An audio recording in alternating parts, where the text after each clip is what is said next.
It's Jack of all trades here with the Master of None channel. Today we're going to go over these small oiled compressors.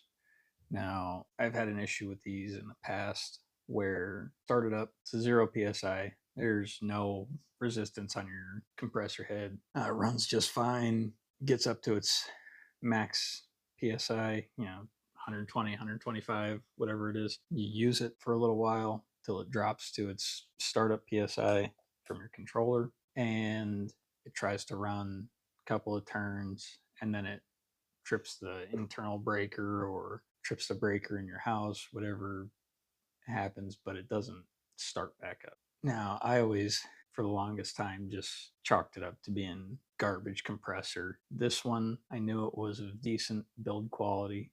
I still had the same problem. Today, I was actually just thinking through it, and I realized that the consistent thing when having this problem was I was using it outside of my shop. Using it outside my shop, I have to plug it into an extension cord. And when you plug something into an extension cord, usually you're using low current appliances, nothing that's drawn as much current as an air compressor on startup. But when you're using a lot of current over a long conductor, you have what's called voltage drop.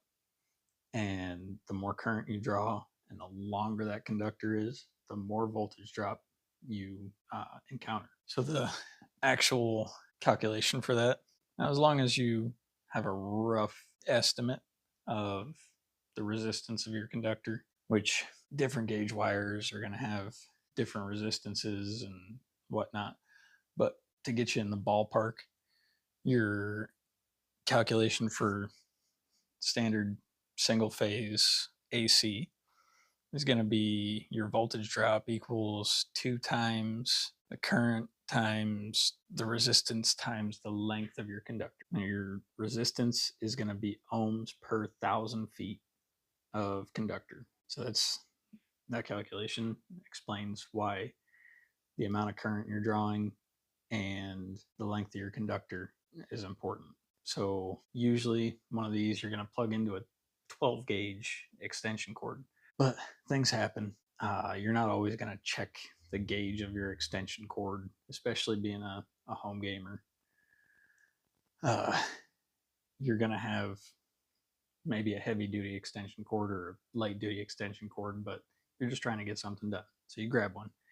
14 gauge, 100-foot extension cord, you're going to lose 10 volts at 20 amps, roughly. So that is enough to give this a hard time starting up. The more current you're drawing, the worse that's going to get. So you could lose even more, especially these being really high draw on startup. But don't just chalk it up to being a bad compressor.